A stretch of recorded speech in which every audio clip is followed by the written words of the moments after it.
Assalamualaikum warahmatullahi wabarakatuh, and a very good afternoon, everyone. Thank you for joining us today. It's a pleasure to welcome you to our book talk, where we gather not just to discuss literature, but to celebrate the profound joy and knowledge that reading brings to our lives. In this fast-paced world, reading offers us a unique opportunity to pause, reflect, and immerse ourselves in new ideas and perspectives. Whether we're seeking leisure, inspiration, or academic enrichment, books have the power to transport us to different worlds, challenge our thinking, and deepen our understanding of ourselves and others. Before we dive into today's discussion, I would like to introduce our esteemed moderator, a Merdeka Award recipient, Professor Emeritus Dr. Ng Kuan Hong. With a distinguished career in medical imaging, Prof. Ng has inspired countless students and scholars, and his insights will surely guide our conversation today. We are also honored to have with us the celebrated author, Dato Shanmughalingam, known for his book, Marriage and Mutton Curry. Dato Shan's contributions to literature resonate deeply and challenge us to think critically about tradition, culture, and identity. Today, we'll explore this book, and I encourage everyone to embrace the time as not only a chance to learn, but also to foster your own relationship with reading, be it for enjoyment, exploration, or scholarship. I hope this event inspires you to delve deeper into the pages of your favorite books and discover new ones that spark your curiosity. Let's engage in thoughtful conversations and share the transformative experience that literature offers. Thank you once again for being here, and I now would like to invite Prof. Ng Kuan Hong to lead us into today's discussion. Thank you. Good afternoon. Selamat petang, ladies and gentlemen, and distinguished guests.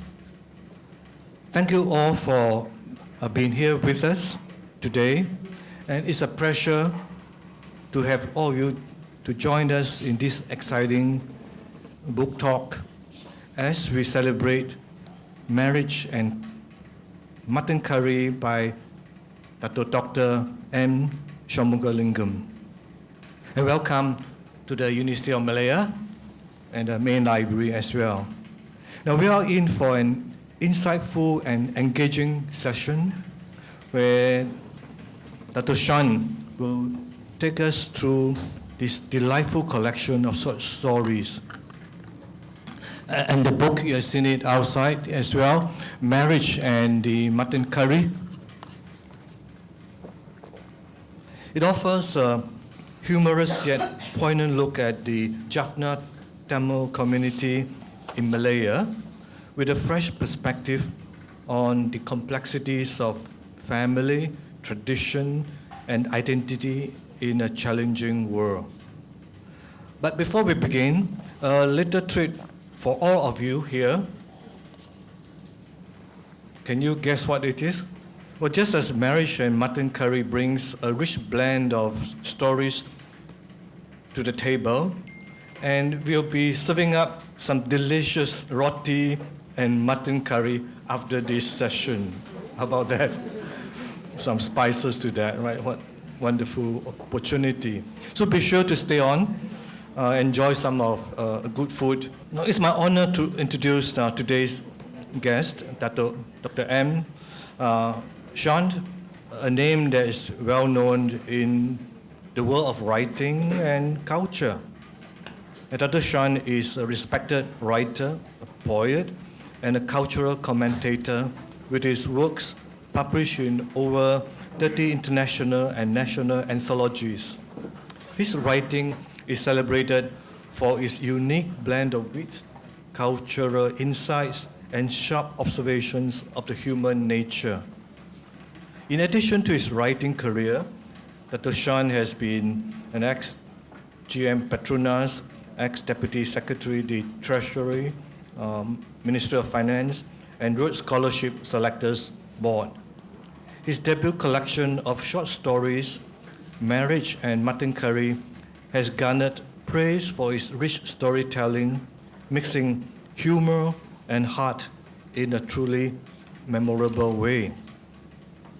Now, we are privileged to have him here with us today to discuss his work and share his inspiration behind the stories. Now, please join me in welcoming Dr. Shan, and let us all give him a round of applause.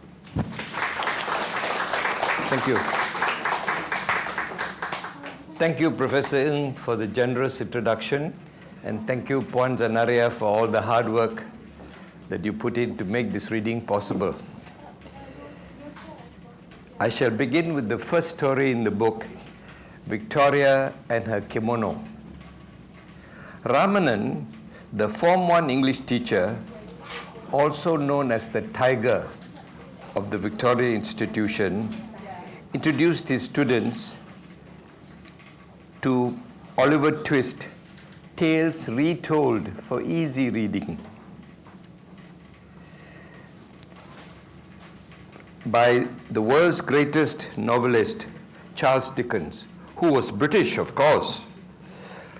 So grateful were the students that they nicknamed him after the chief villain, Bill Sikes. Ramanan was suspicious but had no confirmation of it. Along with the normal run of essay topics, he offered my pet. Muhammad Ali was inspired. My pet is a dog named Bill Sikes. That first sentence confirmed Ramanan's suspicions about his nickname. He charged up to Muhammad Ali and lifted him bodily from his seat. Oh, your dog's name is Bill Sikes? I'm going to your house straight after school today.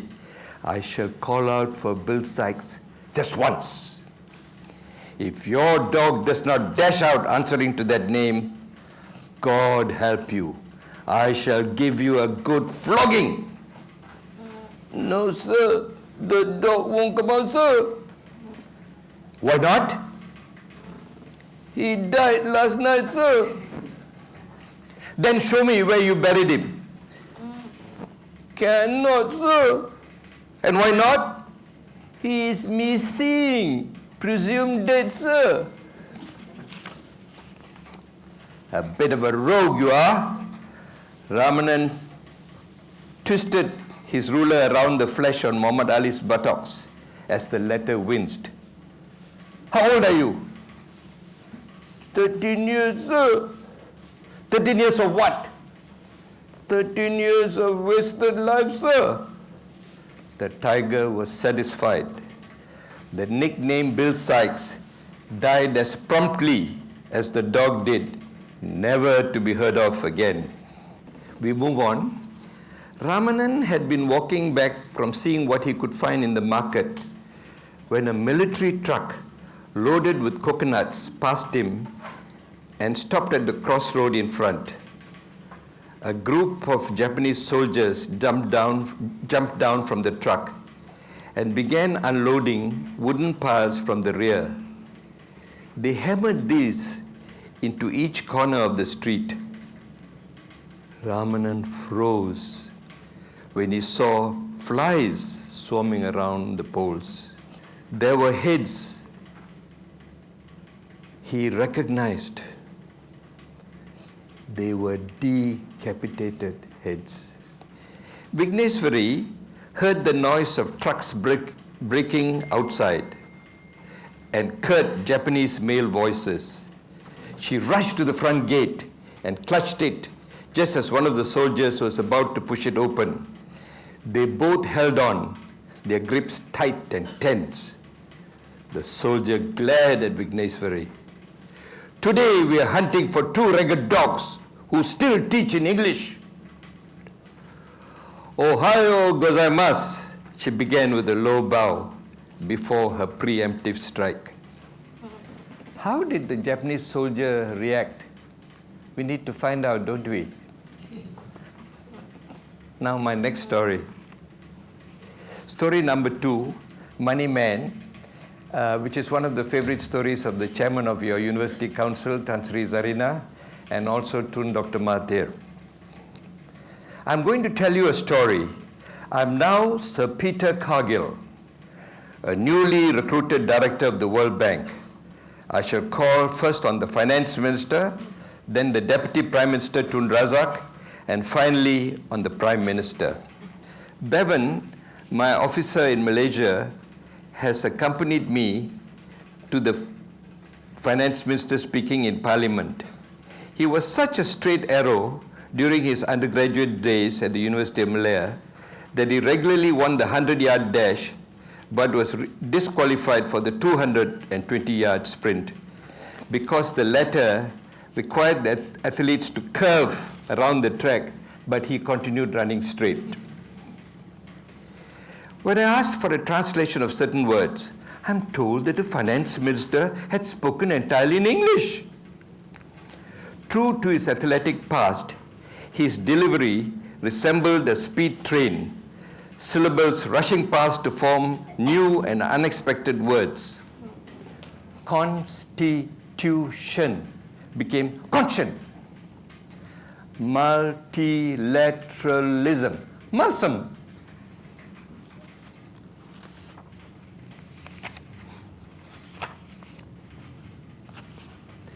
Moving on, the Deputy Prime Minister, dressed austerely in a grey bush jacket, gave me no quarter.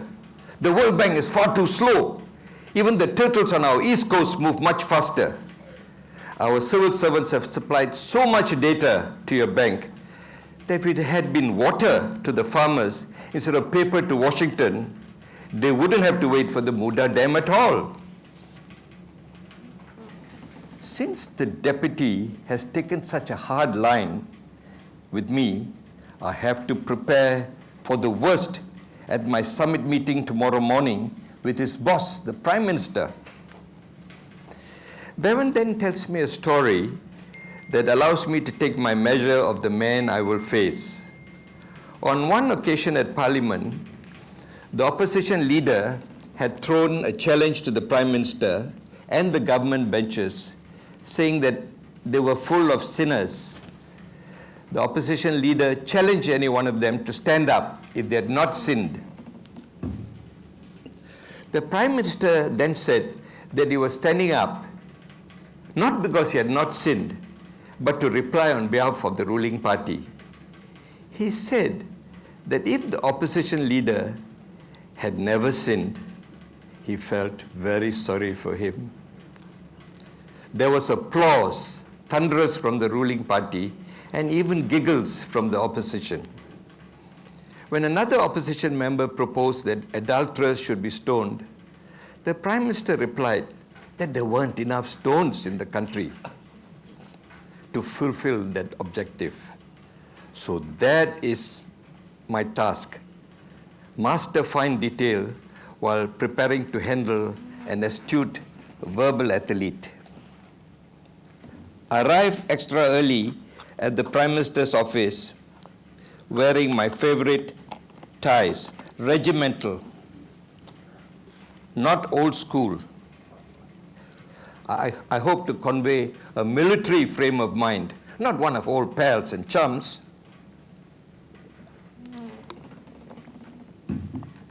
I shake the Prime Minister's hand.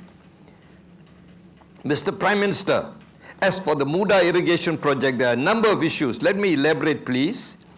I tick off key points one by one, gesturing with my fountain pen I hold in my hand for greater emphasis. The Prime Minister raises his hand. Is this a sign of surrender? Has my catalogue of facts brought him down to his defense? I usually play golf in the morning, he smiles, removing the cigarette from under the sparse tracing of his moustache. Might I have misheard him? In order not to lose my advantage, I pressed on with greater vigor. Let me give you some examples.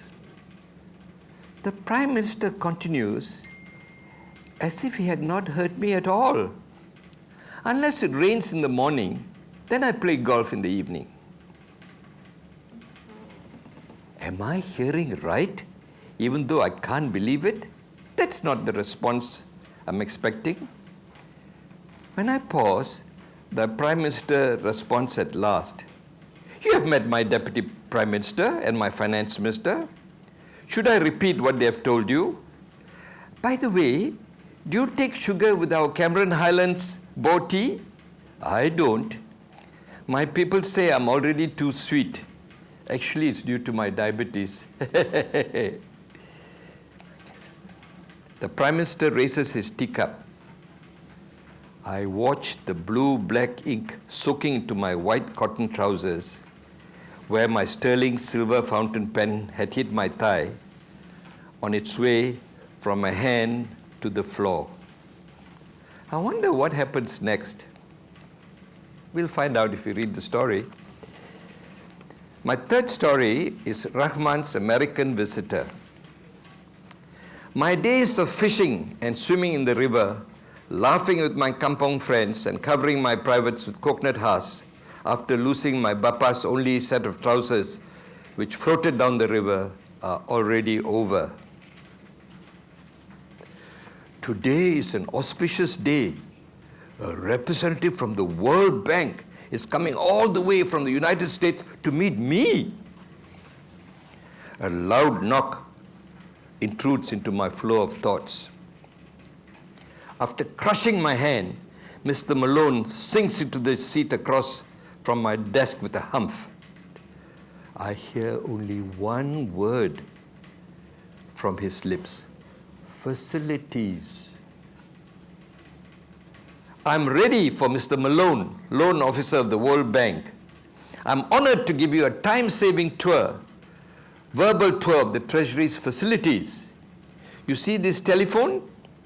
If I dial 99, my peon will rush in, almost like dialing 999, huh? For emergencies, huh? Ready to bring me and you, since you're my guest, a cup of hot coffee with milk and sugar mixed together in advance. We are very advanced. The facilities, please. If I dial 98, my Jaffna Tamil clerk will pop up with draft replies. He will proofread my letters, correcting not only the errors, but also improving the drafts so that they look really good. My signature carries more weight than his. So I'm on top and he's on tap. Our correspondence goes out tip top. The facilities. Malone clears his throat again as he shifts in his chair. Hold your horses, as we say to you Americans, with your colorful cowboy history. Just a few months ago, I was a mere undergraduate in the University of Malaya, waiting at the bus stop, trying to thumb lifts to the campus. Now I have people under my thumb. How thumbs have changed. So have you come to the right place to ask about facilities, Mr. Malone? Are you here alone with some loan facilities? Malone thumps his forehead with his palm. He pulls out his handkerchief and mops the perspiration between his bushy eyebrows. He slams his briefcase on my table. Excuse me, Mr. Raymond Arab Dollar. Your tour of the facilities is most awesome, I swear. All I really need to know is, I wonder what he wanted to know. I too don't know. Now my next story, Seek and Shall Ye Find. So, I've been robbed. Robbed? Tan Sri looks at me over the spectacles resting on his cheeks. Yes, Tan Sri. What is supposed to be mine has been snatched from me. I push errant strands of hair into my white turban with my mother's multi-purpose short knitting needle. Above all, I say, sir, if I don't get this promotion, I shall become the laughing stock of the Sikh community. Oh, why is that? Tan Sri Abdullah sits up. What have they got to do with this? They have already given me a lavish subscription dinner to celebrate my sure to get promotion.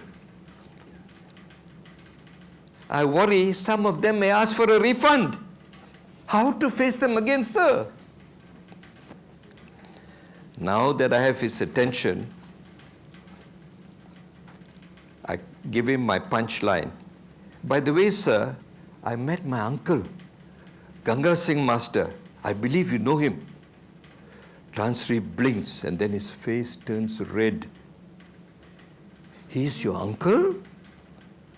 I'm very fond of him and hold him in high regard. He was my favorite English master. Yes, both of you and I were his star students. Later, Nizam says to Tan Sri, here's the appeal from Santok Singh of the Treasury. Yes, he's the nephew of my ex-VI teacher, Ganga Singh Master. He's a hard-working officer, Tan Sri, Nizam says. I remember my school days. Ganga Singh Master, big, terrifying, but helpful. He reminds me of my English lesson. He beat out the rhyme of the ancient mariner, one palm slapping the other, as though he were making chapati.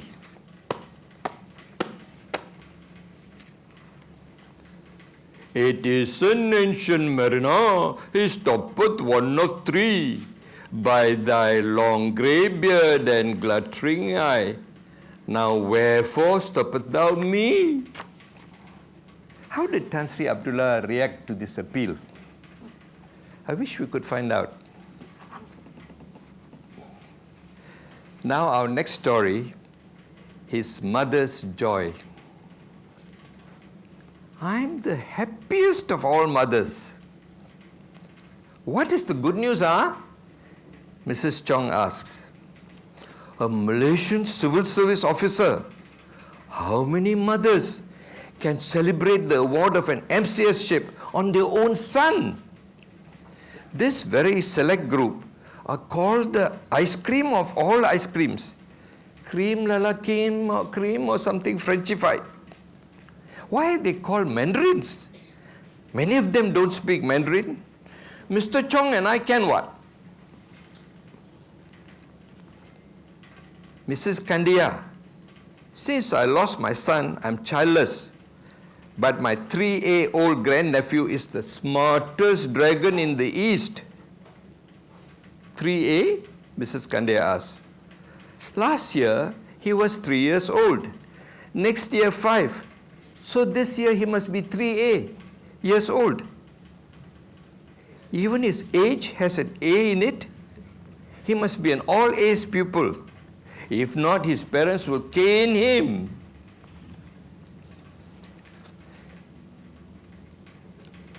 I must rush home now to finish my household chorus before my husband returns.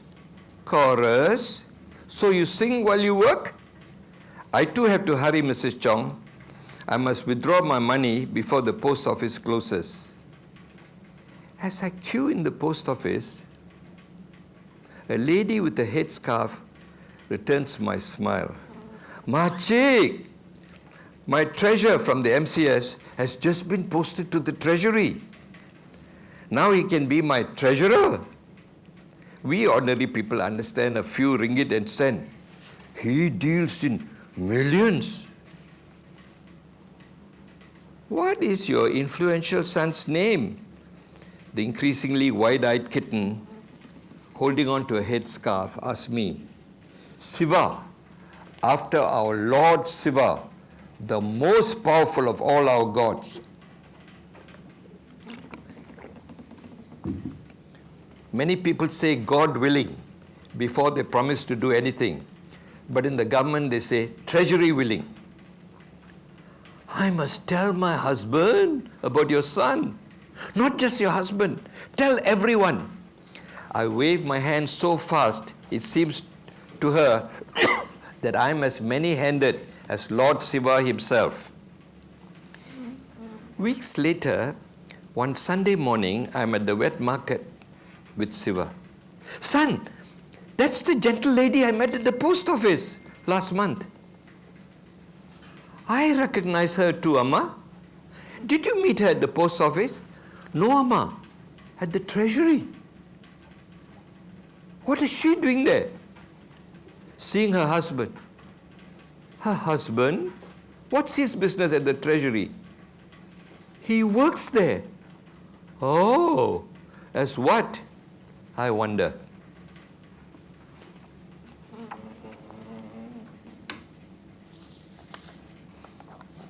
And now my final story. Rani taxis away.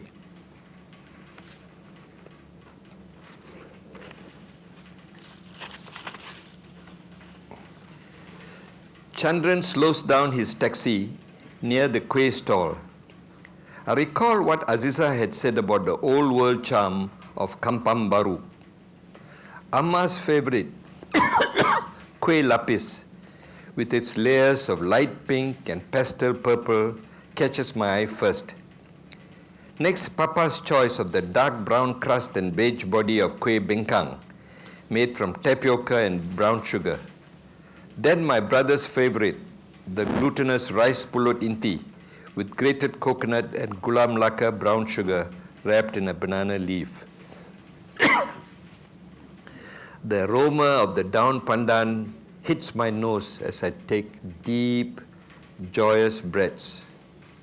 An older lady standing next to me tells me that the kueh seller, Tuan Haji Noh, with his white cap and shirt and his green sarong, is particularly proud of his kueh talam. He demonstrates his pride not only by his regular attire and color scheme, but also by painting the roof of his house santan white and the outer walls down pandan green. My eyes are engrossed in my kueh frenzy. A familiar voice intrudes to pull me back to earth. Hello, Rani. What are you doing here? It is Mrs. S.V. Strongview Skandaya. I'm buying kueh, Mrs. Skandaya, I stammer. Are you here alone? No, Chandran is with me. Chandran? Who's he? My taxi driver. Mrs. Skandaya gives Chandran such a glare that he remains looking down, silent. Remember the Malay proverb, paga makan padi? This paga is trying to eat the rice paddy. It should be protesting. Come, I'll rescue you immediately from this cunning kidnapper. What an irony. It's not Chandran, but this busybody Mrs. Skandaya who's kidnapping me. Mr. Skandaya stops his car at our front gate. Mrs. Skandaya gets out. Mrs. Chinaya, I saw your Rani with a strange man in Kampang Baru. Is that true, Rani? Amma glares at me. Amma, I just asked Chandran to take me to buy kueh for the family.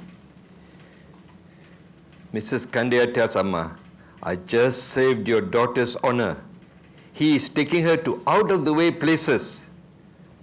No, Mrs. Skandaya, I know you have a keen sense of rumor, but it's true.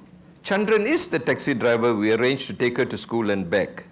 It's much safer than letting her travel alone in public buses. Our young men will be up to monkey tricks. Monkey tricks? Donkey tricks. What do you think your crocodile Chandran is up to? Has he been charming you with his kueh tricks and treats? We will break his rice bowl. Then, as the French Queen Marie Antoinette or something said, let him eat kueh, since you won't be feeding him his daily bread. I don't know any French queens, Mrs. Skandaya, but Chandran was well recommended to us. Which fool recommended him to you? I too want to find out. Thank you. very much, Dato Sean. You have whet our appetite for the katamari. Mutton curry is waiting for us. Well, don't you agree that he's such a wonderful storyteller? And at the bottom of the cover of the book, there is a little phrase, a master storyteller. And this is written from none other than His Royal Highness Sultan of Perak, Sultan Nasrin Shah. Definitely, from the excerpts of the story he has told us, he deserves to be praised in that way. Now, after that, we will have open the floor for questions. You have questions to ask him. But before that, I'd like to ask Dr. Sean, what has inspired you to finally put all these stories into a book? Thank you. My stories and poems are already in 37 different anthologies. I thought it was high time that I compile them into one book with just my own stories. And my main motivation, number one, I would say, was gratitude. Gratitude to my parents, to all my mentors in university, in my job. I wanted to say, and to the many authors whose books I read. All my life I was just a reader of books. That's all I did, apart from studying in school. So I felt I should repay the authors whose work I read. And that was my major motivation. Second, I had heard the dialogue we lived in clerical government quarters. My father was a government clerk. We lived in clerical government quarters. And I heard the dialogue of my mother speaking to our neighbors, aunts. And this dialogue was in my head, waiting to jump out. So that's another factor behind this. What language was this dialogue conducted in? Okay. It was multilingual. Oh, okay. My mother spoke in Tamil. My father spoke in English. Some of our neighbors spoke in Malay. And when I went to Batu Road Primary School, my classmates were 99% Chinese. And they taught me how to swear in Cantonese. To this day, I still swear in Cantonese. What a wonderful era they have grown up with. We were multilingual. Yeah. It's wonderful. Yeah, it's good. Now, obviously, those has inspired you in that, and you have worn several hats, right? As an interviewer, a critic, senior civil servant. How have all those roles influenced your fiction writing? I think for most writers, almost everything influences you. You take, for example, my life in the Treasury was very memorable. I spent 13 years there. And work-wise, they were the happiest days of my career. Now, take Iris Murdoch. For a while, she worked in the British Treasury. She was Irish, and all the others were English and Scotsmen and Welshmen and so forth. She was the only Irish person there. Similarly, in the Treasury, my parents were Jaffna Tamil. I was the only Jaffna Tamil in the entire Treasury. And how do you negotiate when you're a minor minority? I learned this from my mother, humor. Humor is, and the other one is food. Humor and food are great levelers. They're great bridges to communicate with people. And my mother had a most wicked sense of humor. And I've inherited that. And my children and grandchildren and nephews have also inherited her humor. For example, wicked humor. Yeah. For example, people say, this lady is great fun to be with, but avoid her at funerals. Oh, why is that? She will keep a straight face and crack jokes and make you laugh at the funeral. Like what? Okay. At one Hindu funeral, there's this widow. She's wailing.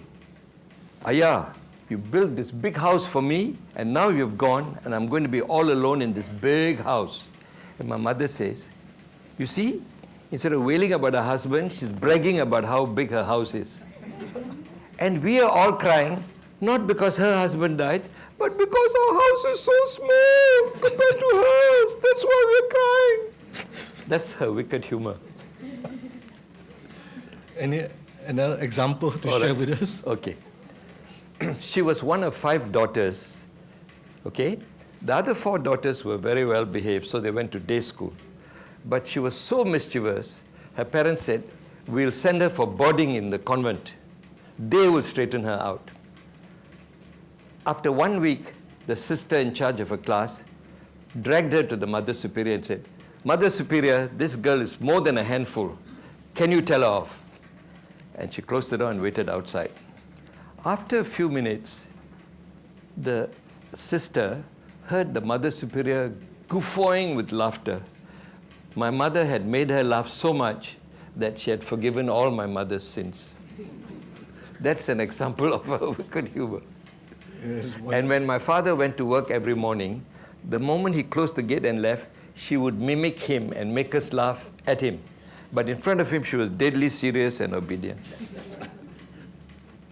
Yeah, wonderful. Yeah. And Dato, many of the stories you have explored the difference between the tradition and modernity, right? The big contrast. Now, why is this theme so central in many of your stories? Well, I think this contrast and tension between tradition and modernity is a big thing in world literature. You look at the work of Chinua Achebe of Nigeria, Things Fall Apart, is tradition versus modernism. You look at Marcus, 100 Years of Solitude. Again, he looks at the blend between tradition and modernity. Look at the work of Henry Ibsen, Women and Independence. Salman Rushdie. I mean, I think many writers have faced this issue of the tension between tradition, custom, and modernity. And I read a lot, and I too felt that we have to look at this and see how we can find some bridge. Oh, that's good. Yeah.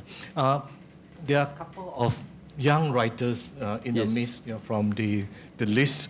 What advice would you like to give to those young or emerging Malaysian writers? Especially you talk about humor, about culture. So any advice you can give to them? Sure. Well, I'm an amateur writer, so I daren't give you advice. But what I can tell you is to share my experience. And one thing that helped me a lot with my writing was heavy reading. I read all the time. So I think to be a writer, you need to read a lot. Second, never be satisfied with your first draft. Writing is rewriting.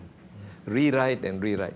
They say Ernest Hemingway, the last page of one of his books, he rewrote that last page 40 times. And he's a world-class writer. He stood up and rewrote it 40 times. So writing is rewriting. Read widely and listen. I listen to dialogue. I listen to the different ways. People say the same thing, but they say it differently. So sometimes it's not what you say, but the way you say it. And that's an important part. And also, as I say, I found humor and food were great levelers. Like, for example, in our street, we were the poorest family in our street. Our neighbor was a Richie Poo. He was a medical doctor in private practice. And yet, his children would come and eat in our house because my mother was a great cook. And so the first thing when they walk in, instead of, hey, good looking, what you got cooking, they'll say, hey, Mrs. Burgesu, what you got cooking?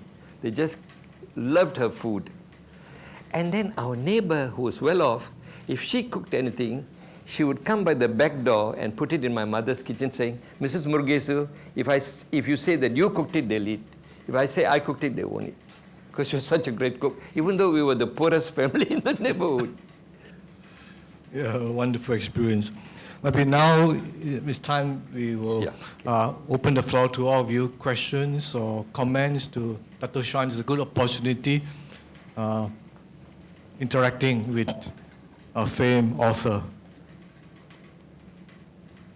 Yeah, just raise your hand, and is there a microphone that can pass on to them? Or can use mine?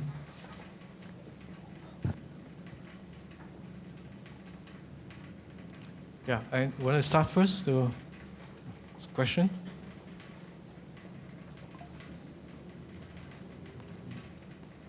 Yes, please.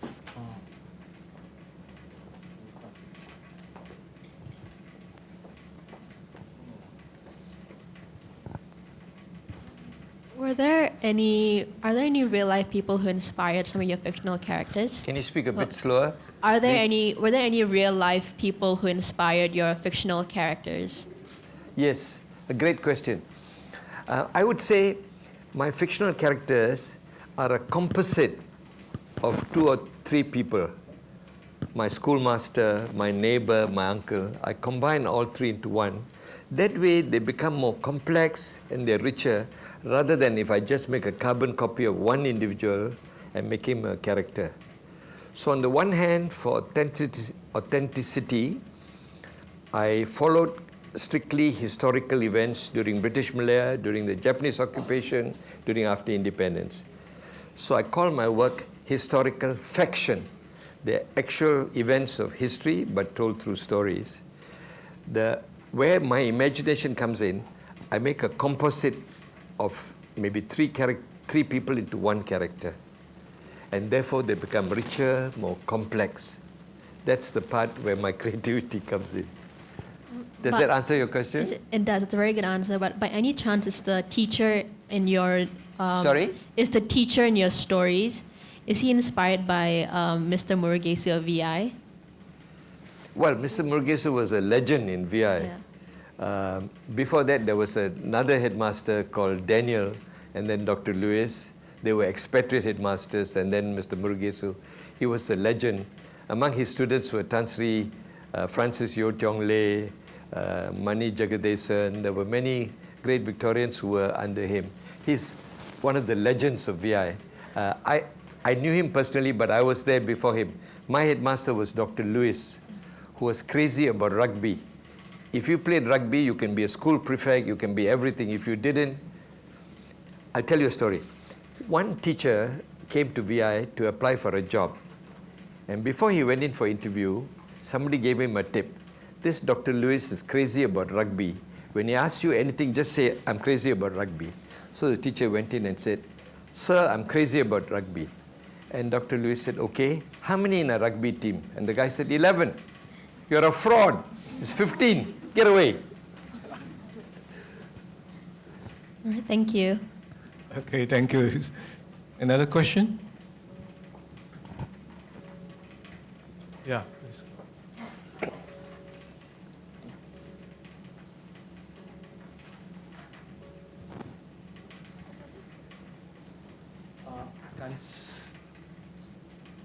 Any other question? Yeah. Hello, Dato. My name is Vijaya. I'm a librarian here, Universiti Malaya. I have 2 questions. Question number 1, I'm also a writer.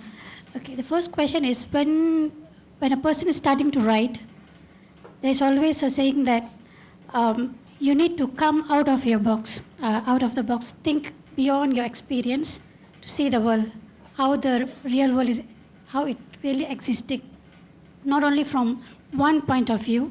So how you make an effort to come out of your point of view to see the world in your writing.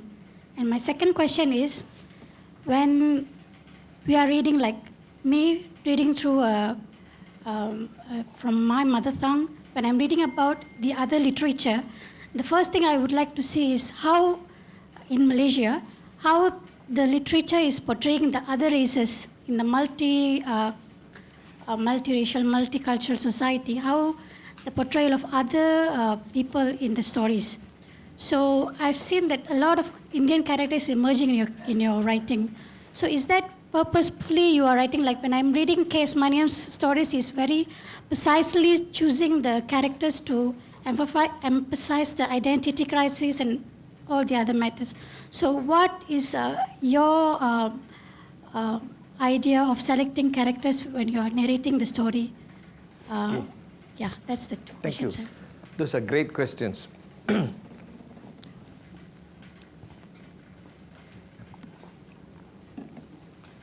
I think for a start, we have to write about what we know. And my father was a government clerk. We lived in government clerks' clerical quarters in Scott Road, and then there were 100 quarters. And a lot of these clerks were Jaffna Tamils. They were brought by the British from then Ceylon, now Sri Lanka, because they had a good command of English, number one. Number two, they were noted for 2 4-letter words they knew. Work hard. They worked very hard and they spoke good English. So they were manning the telecoms, the railways, the public works department, all of them. And they became the financial clerk, then the chief clerk. And therefore, my neighbors were all Jaffna Tamil clerks. The father or the husband speaking in English, the mother or the wife speaking Tamil. So I became bilingual.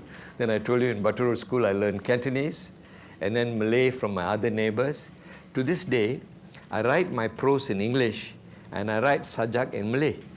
My closest friends were poets like Osman Nawang, Bahar Zain, and they were great poets and they wrote in Malay. I wrote my poetry in Malay too, so I was multilingual. And when you read a lot, you invariably think outside the box because you're reading very different writers' perceptions, not just one writer. So while I'm a Jaffna Tamil, most of the writers I read were not Jaffna Tamil. They were British, they were American, they were Nigerian, they were like R.K. Narayan from India. They were almost all non-Jaffna Tamils. So I automatically was acclimatized to thinking outside the box, to seeing the perspective of people of different races, religions, gender, and everything. Does that answer your question? Feel free to ask more. The second question. Yeah. To write about to bringing the characters into your stories. How you bring the characters? Is there any particular ideology you want to carry through your stories, or the characters you're carrying within, bringing into life, is based on the experience you just want to share?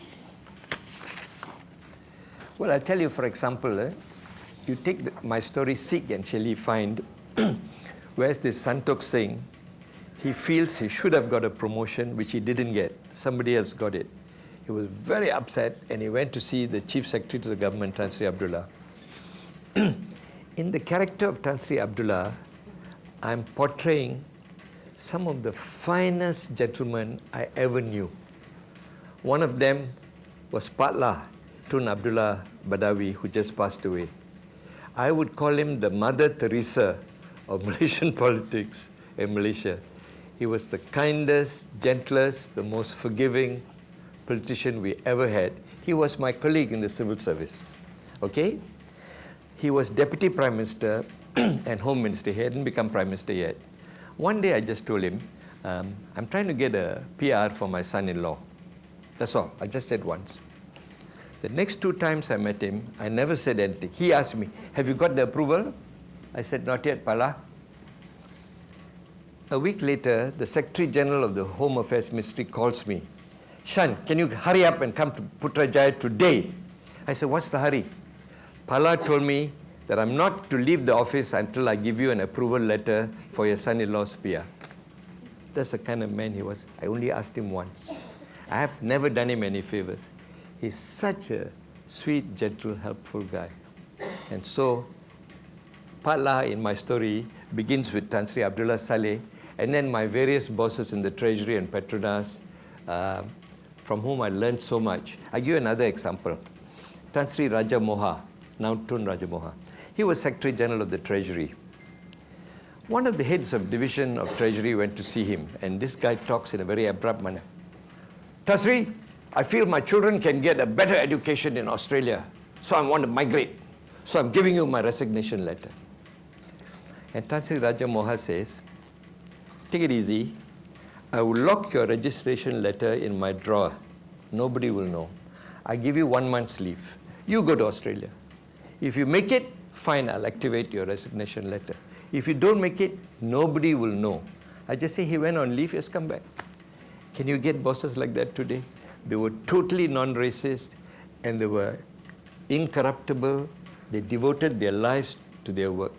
So when I say marriage and mutton curry, I mean marriage in the broader sense. There were people who were married to their jobs. And there were guys in my row, among the clerks, who boasted, you know, a whole year I never took 1 day vacation leave. Then the other guy, lady says, my husband never took medical leave for 2 years. Then the third lady says, my husband doesn't even know the meaning of the word leave. He works all the time. So the way to brag is to say how hard you work. So that's the ethos I grew up in, hard work. And those days, people in Ceylon would get a telegram, work arranged, come. They would just come and work like slaves. When I went on secondment from the Treasury to Petronas, the managing director of Petronas, Dato Rastam Hadi, there was a heads of division meeting, and said, I want to introduce you all to Shan. This is Shan. He's my workhorse. That was my job, and that was my reputation. Work. When I clocked out, it was already the next morning in Petronas. I wasn't smart, but I was very hardworking.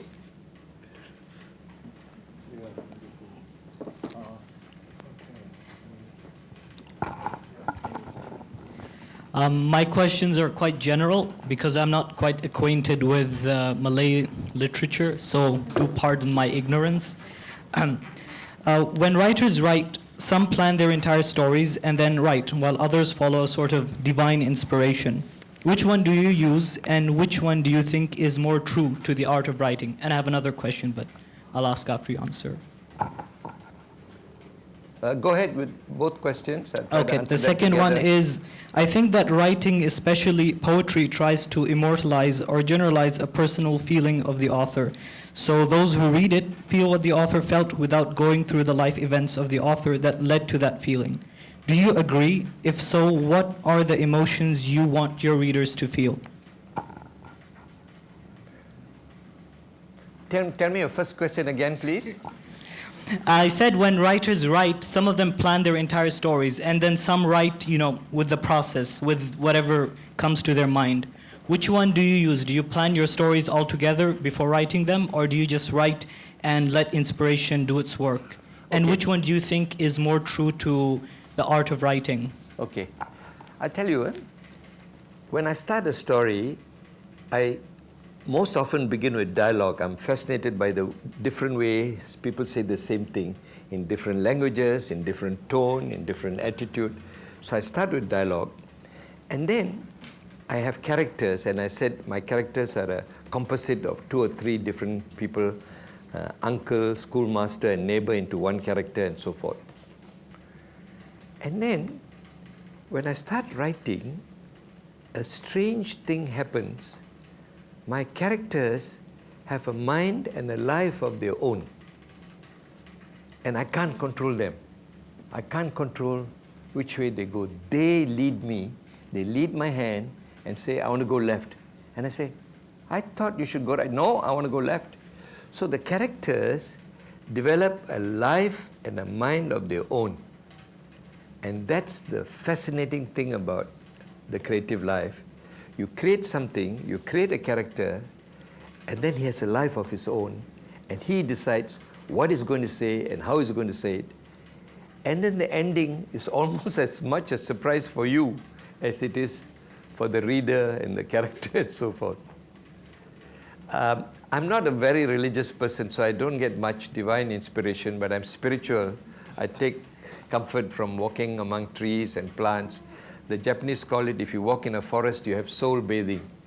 So I'm more spiritual rather than overtly religious.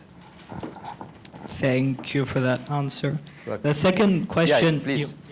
So the second question is, you said you also write poetry. Yes. Occasionally when authors or poets write, they want their readers to have a feeling. A feeling dominates most poets' poetry. What feeling dominates your poetry? What do you want your readers to feel?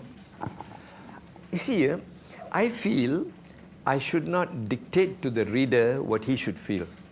And I feel if I have a private manuscript locked in my drawer, that's fine.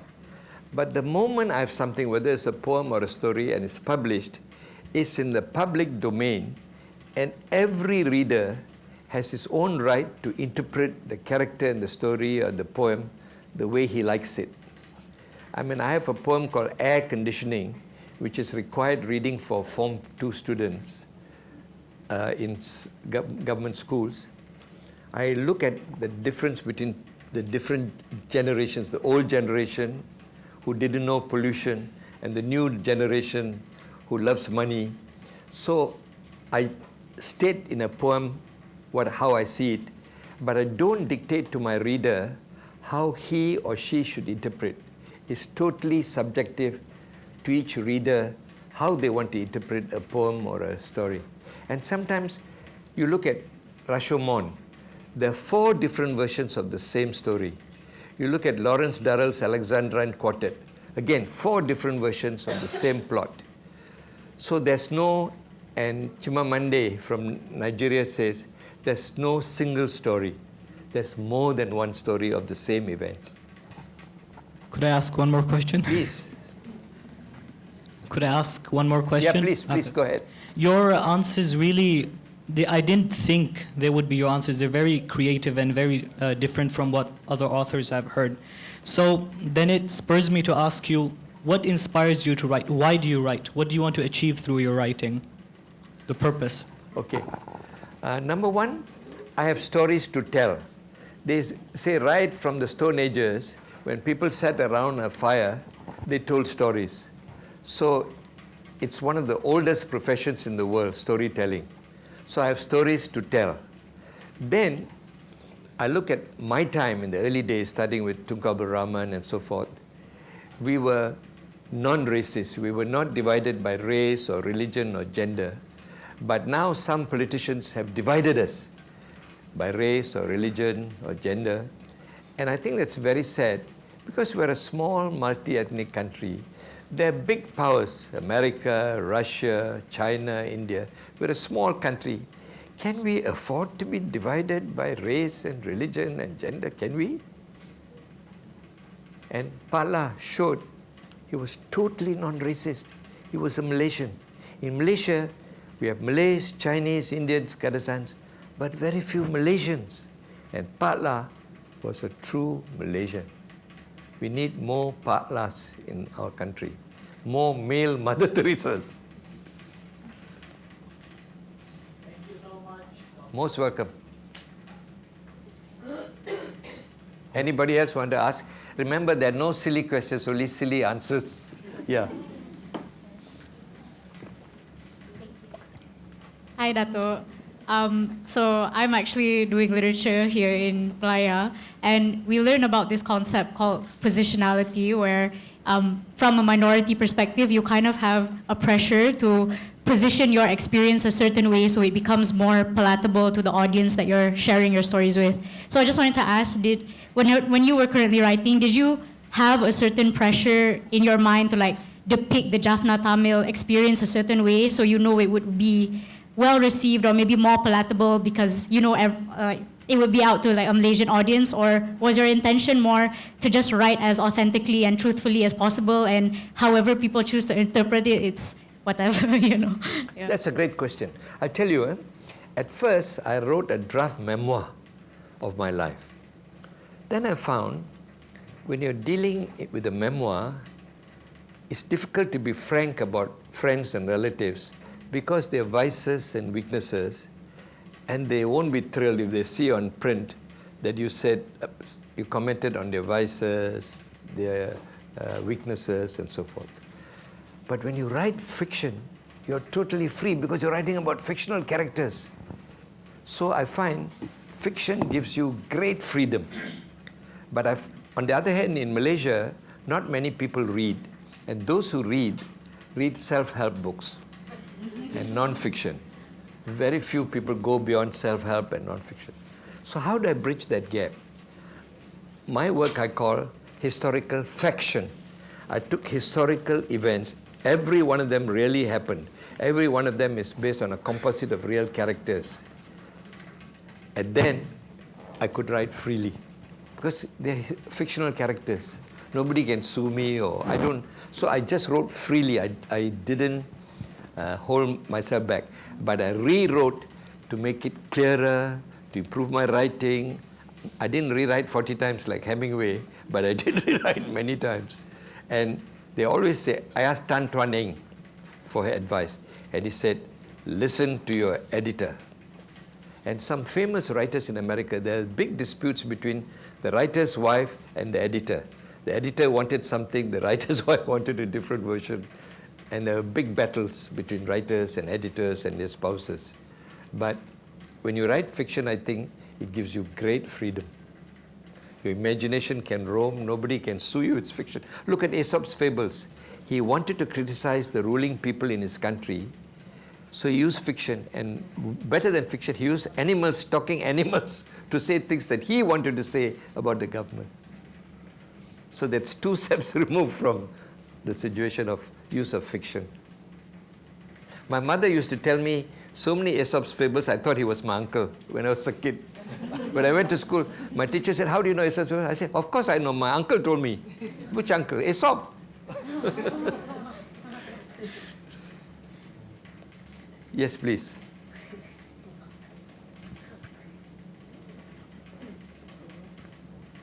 Thank you, Dato. It's so nice to hear you, especially because you launch us into a Malaysia that your generation and my generation find very, very beautiful and it's almost lost now. We don't see it anymore. So nice to hear you. Thank you.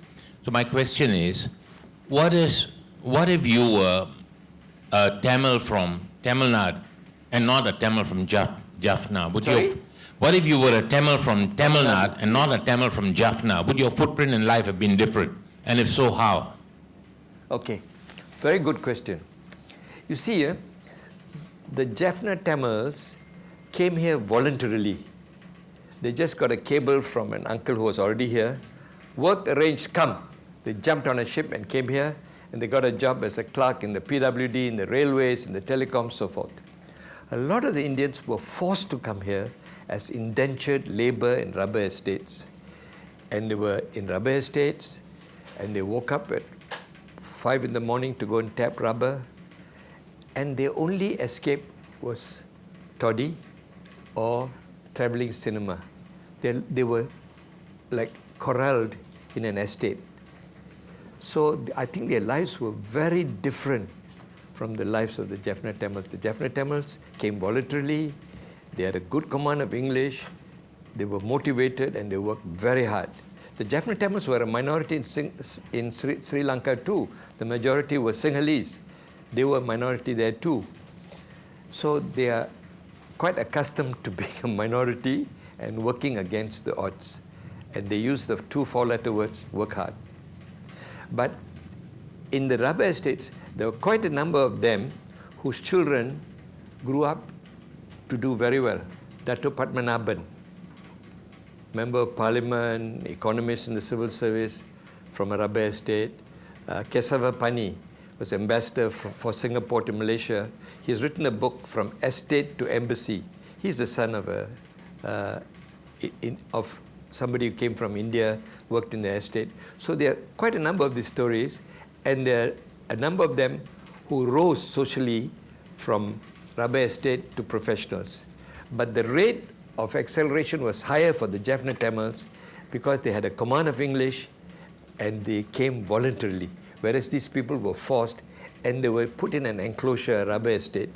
So when the rubber estates were divided, they had serious social problems.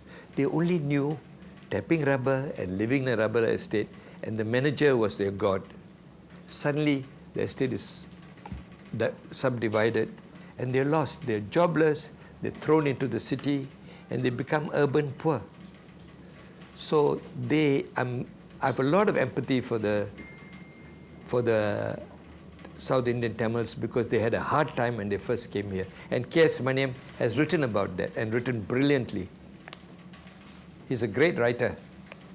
He was a close friend of my late wife, the artist. Great question. Thank you.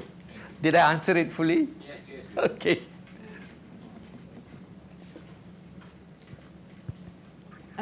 Hello, Dato. From reading your book, I really love the language and the humor that you've written into it. And I think it's really lovely to see that despite writing about the differences in tradition and modernity, there's still a lot of similarities that like come down to today. For example, like you've written about mothers wanting their daughters to marry doctors. It still happens today. And I think my questions for you, number one, is what's your favorite part of being a Malaysian writer? And my second question is, where do you get the stories, the historical stories for your historical fiction? And lastly, who's your favorite author? Okay, I'll start with the last one. One of my favorite authors is R.K. Narayan.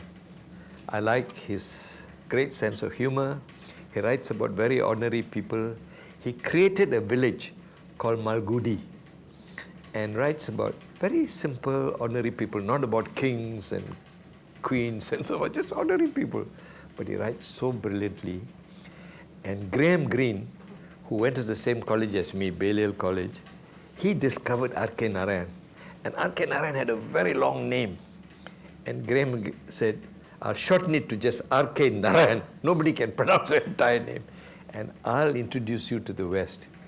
And Graham Greene introduced R.K. Narayan to the West. And people outside India and Asia got to know this great writer. And there are other people like that, Achebe from Nigeria, and 100 Years of Solitude, Garcia. There are many great writers. Does that answer your question? Any more? Where do you get the stories for your historical fiction? Sorry? Where do you get the stories for your historical fiction? Okay. I mean, as I say, they're based on real life history, what happened in British Malaya, what happened during the Japanese time, and what happened after independence. They're all real events. So it is historical fact. But I call it fiction in that I turn them into stories and talk about their emotions, their feelings and all that. But it's real life historical events. And I think if you want to go anywhere, you have to know where you came from. If you want a sense of direction, where did you come from? And I'm trying through these stories to tell the new generation of Malaysians how hard their grandparents and parents worked to build this country. They died of malaria, they built roads, they built telecoms lines and everything. They died of dysentery. They sacrificed a lot to build this country, and not many of them are appreciated. So it's quite sad. So my book is a mixture of happiness, there's humor, but I'm also sad that people are not aware, they don't appreciate the sacrifices made. Those days when Tunku Abdul Rahman went to London to negotiate for peace, Count Juanita, they pawned their jewels, to pay for his affair. Do you get such people today? People are more selfish, more materialistic compared to those days. So in a way, I'm dealing with nostalgia. The great old days when people were not racist, they were not corrupt, and they worked so hard. Not for themselves, but for the country. Those are the great days. And Pala is a human embodiment of those great gentlemen who were my mentors. Thank you. Yeah, thank you very much, Dr. Shan. You talk about nostalgia. Yeah. I've been writing quite a bit on that. It's Great. very interesting. Yeah. You bring back that reminiscence of old stories. When I grew up with the community of Tamil-speaking people in town. In which town? In Kuala Lumpur, Oh, in okay. town, John, Klein Street those days. Yeah, I know Klein Street. Klein Street, Yeah. the Indian traders. Yeah, yeah. So it's like you can swear, curse in Cantonese. I can swear so in Tamil. I say we better swap. Then we have double swearing capacity. Wonderful. Yeah, Dr. Sham, when are you going to publish your second book? Okay, let me answer. You see, as I mentioned earlier, if you read the foreword by Sultan Nazrin, Catalina Ramboyan from Universiti Malaya English Department has written a review where she praises Sultan Nazrin's royal foreword, and I recommend it to you. It's a brilliant foreword. He wrote 3 full pages about the book. And 2 things. One, he says, and I'll quote here,